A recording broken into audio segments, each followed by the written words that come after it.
Time now for our Crime Time segment, where we take a look at stories from around the nation and get some insight from our law enforcement professionals. And tonight we're going to take a closer look at what happened in Kenosha, Wisconsin. Let me introduce who's with us tonight.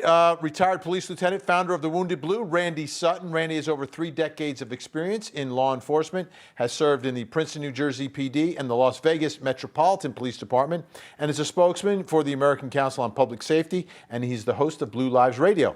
Also, back with us, retired Los Angeles Police Department Sergeant Cheryl Dorsey. Sergeant Dorsey started with the LAPD in 1980. She worked in patrol and specialized units, including gangs, and is the author of Black and Blue, The Creation of a Social Advocate. Sergeant Dorsey and Randy, thank you both for coming back on the show. What I want to do is spend some time to take a look at the shooting of Jacob Blake. We have 2 videos that we're going to show right now, 2 different angles. Again, graphic warning for everyone at home. This is not for people who should not see it, like our young viewers who I don't know why they're watching the show, but if they are, please escort them out of the room. So let's take a look at first the angle from behind the car so you can see what happens in the moments leading up to the weapons being drawn and then the shooting of Jacob Blake. Let's take a look at that first. Get my son! Get my son! Get my son! Come here, TJ! TJ!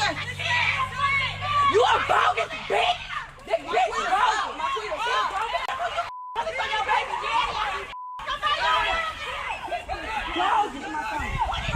Mom, get back! Mom! Mom! Mom! You have to get back!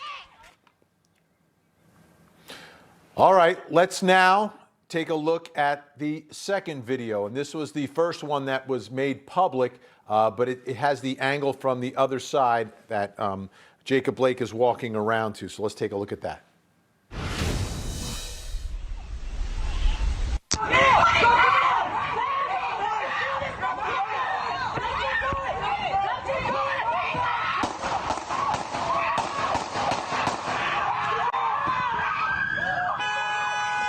Wow. Okay, now what I want to do is break this down and frame by frame. We've got some still frames, and I want to start with first, which is from that first angle, which is when police, it appears, are wrestling with Jacob Blake. The blue arrows are pointing to the police officers. The red arrow is pointing to Jacob Blake. So, Randy, let me start with you. Let's start where we are right here in what's happening. What do you see here, and what are the issues that concern you? Well, what I see is a fight. There is clearly the officers are trying to take him into custody. They are wrestling with him from the video that you could see that this was an active situation where the individual was resisting physically and not complying with the officer's commands. Sergeant? I see 3 officers, 3 grown men who are incapable of controlling one suspect. They have the advantage, they have the numbers, and non-compliance should not end with 7 shots to the back. All right, let's take a look at the next still frame because we're going to move it forward just a little bit here. And here you see the point where the officers have drawn their weapons. Sergeant Dorsey, what do you see right here? What are your concerns? I see something that looks like it's out of policy. You don't draw a weapon to intimidate, to coerce someone to get their compliance. You see them stalking him almost as if he were an animal. Everyone has their guns out. You draw your gun when you're getting ready to use it. In the immediate defense of life, what was he doing at that side of the vehicle that was threatening, that caused these officers to think somehow their life was being threatened? Nothing. Non-compliance is not a threat. It's inherent to what we do. Folks don't comply all the time. They walk away, they get profane. You don't get to kill them because you can't control and contain them. Randy? Well, there's a whole lot more to this story than we are being told. And I actually have some major insight into this investigation that was just handed to me. And it will tell a completely different story than what you have heard from the attorneys and from the media. I have that. I will be happy to share it with you. It'll be the first time this is heard, and you'll hear it here first on Crime Time. Are you ready? I'm ready for it, Randy, and go ahead. Let me hear what you got to say. This is from a source very close to the investigation. He tells me these are the actual and undisputed facts. The officers were dispatched to the location due to a complaint that Mr. Blake was attempting to steal the caller's keys and vehicle. By the way, that is that vehicle right there.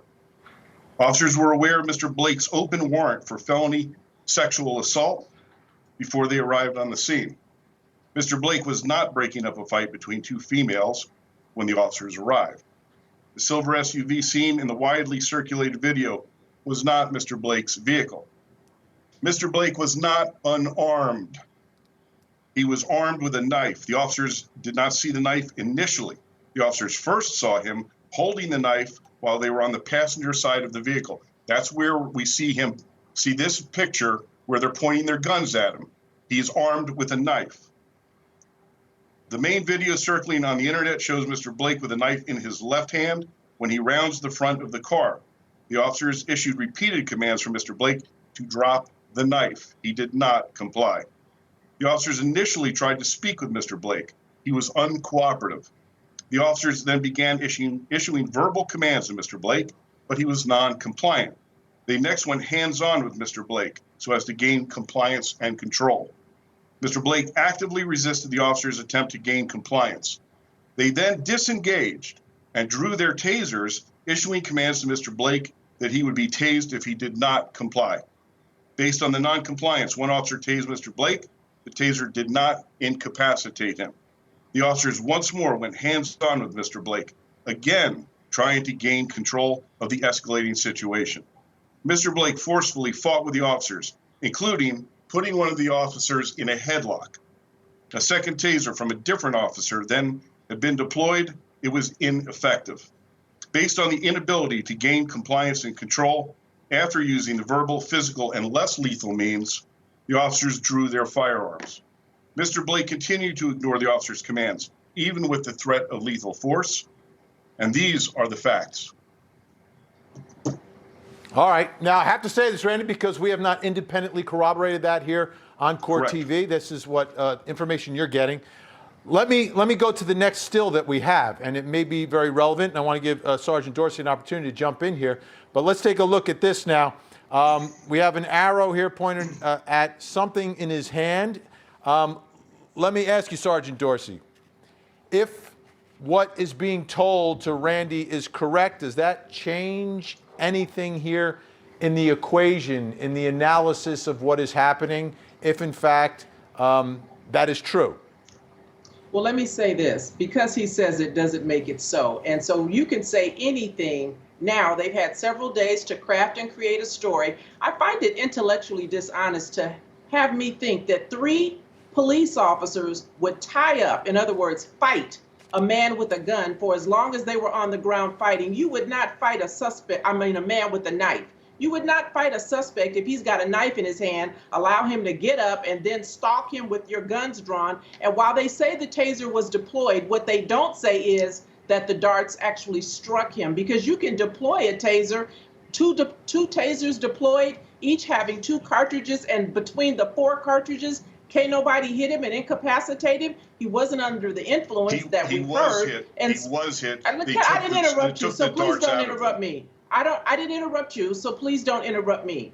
The fact that the taser was deployed doesn't necessarily mean that the cartridges actually hit him. And so let's wait and hear the official. I want to hear the police give this version that they've been holding on to for 2 or 3 days now. We knew that there was a story that was going to be crafted, and all that, whether he was arrested for felony sexual assault and whether he was there for domestic violence and he took his baby's mother's keys and car, all of that has nothing to do with when you can't control someone. 3 of you, 3 trained professionals can't control 1 man. You don't get to shoot him in the back, not once, not twice, to put the threat down, but 7 times. They meant to kill him because they meant to have one version, this one that maybe they're now putting forth. Go ahead, my opinion on that? That's nonsense. He wasn't shot because it looked like you. No, go ahead. The officer when the witness said he heard him say knife, knife, knife. That's the fact that he was a deadly threat because he was armed is what the cause was for the officers to shoot him, not because he was simply being non-compliant. That's a version All that right, let's go someone to is one more putting still. forth, and that hasn't been proven. Let's take a look Thank at the you. moment, though. Let's take a look at the moment that he is shot. We've got a still frame. This is just right as the gun is being discharged. You see him tugging on the shirt. Sergeant Dorsey, at this moment, what do you see, and what are your issues that you have here? I see the officer pulling on his shirt, trying to prevent him from entering that vehicle, and obviously he's having a hard time. They weren't able to control him on the other side of the vehicle, and so now they're trying to prevent him from entering. We've heard before this new tale that the knife was on the floorboard of the car and that he was attempting to get into the vehicle. He was leaning forward as if to say he was trying to grab the knife. It's quite possible he was leaning forward because the guy was pulling his shirt and he was trying to free himself. We don't know. We haven't heard from Mr. Blake. We're only hearing this story that's now been crafted over several days and told by some anonymous source very close to the story. So I'm not buying any of it. And listen, if this knife was so frightening, how is it that a couple of days later or that night you have a kid with an automatic rifle running down the street, shooting people, walking by cops, and that wasn't threatening enough for the officers to take action? It's only when you're confronted by a black man, woman, or child, armed or unarmed, that all of a sudden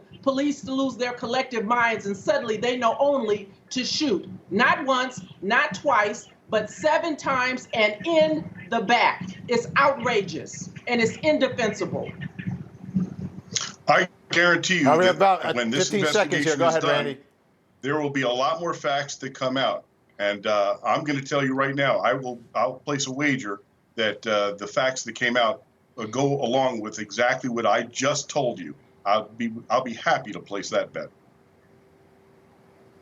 All right, folks. Their version Good discussion. to tell. It's their version to tell. When we come back, more crime time.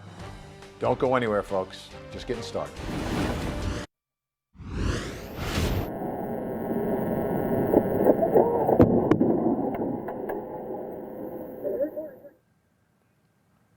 Wow. That's out of Dunwoody, Georgia. Everybody's okay. Everybody's okay. Don't worry.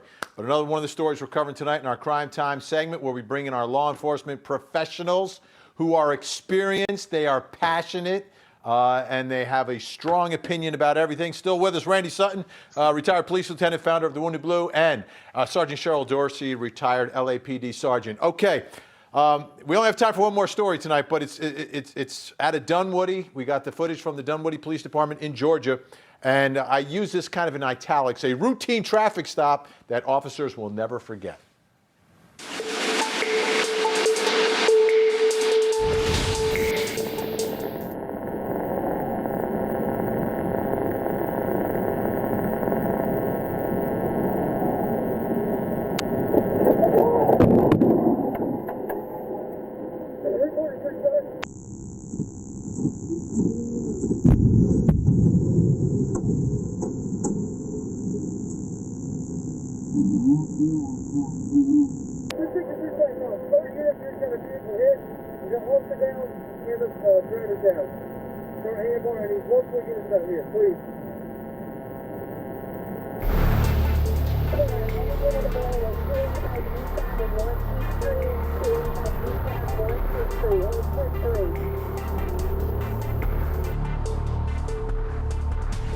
Wow, how dangerous are these so-called routine stops for an officer? I mean, we see it right there. Sergeant Dorsey, let me start with you on this one. You know, there's a lot of things going on. The danger is always there. But the officer who remains standing, what does the officer who now is the one who's standing and has seen all this, what are the responsibilities? What's going through your mind? How do you handle what's going on? He was very reserved, very calm and collected, and he did just what you would want your partner to do. He got on the radio and he started requesting assistance and probably medical personnel to respond. And so then he went to the aid of his partner to make sure that he was well and probably comfortable as they await responding units. And Benny, there's no such thing as a routine stop. I worked the majority of my career on PM watch night shift. And particularly when you're involved in stops on the side of the road and it's dark, I was always concerned about drunk drivers coming up and doing that very thing. I am so happy and appreciative that both of those officers are okay. And I hope the young lady who was either jumped or knocked over the rail is fine as well. Yeah, everybody's okay. Everybody survived. Randy, you know, the laws have changed in a lot of states, and I know now when officers have pulled someone over on their side, you got to get over an extra lane. A lot of people don't do it, but there is just such inherent danger in every stop. Literally every stop. And I'm glad we played this today because it points something out. You know, this year has been a very deadly year for law enforcement officers. 172 so far this year, far more than last year at this time. And the reality is this: that while you know, criminal activity takes a lot of police lives, it is actually traffic accidents that also account for a large number of those law enforcement deaths. So this is a classic example of how dangerous almost every law enforcement activity is, but especially a car stop.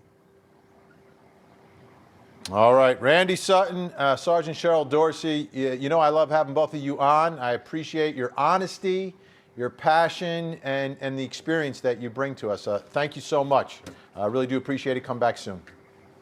Thank you. A pleasure.